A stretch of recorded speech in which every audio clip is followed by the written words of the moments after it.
যদি মানুষ তাদের নিজের কথাগুলো খেতে পারত, তাহলে তারা বুঝতে পারত যে এগুলো কতখানি তেতো।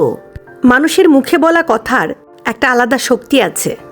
কখনো কখনো আমরা রাগে, অভিমানে বা অবহেলায় এমন কিছু বলে ফেলি যা শুনতে অন্যের জন্য খুব কষ্টকর হয়ে যায়, অথচ আমরা সেটা বোঝার চেষ্টা করি না কখনো। কিন্তু ভাবুন তো, যদি একদিন সত্যি আমাদের নিজেদের বলা কথাগুলো খেতে হতো, তাহলে কেমন লাগতো? মিষ্টি বা ভদ্রভাবে বলা কথা হয়তো বা সুস্বাদু লাগতো, কিন্তু কটূক্তি, অপমান বা কষ্ট দেওয়ার মতো কথা হলে সেটা হয়তো একেবারেই স্বাদে তেতো আর গিলতেও কষ্ট হতো।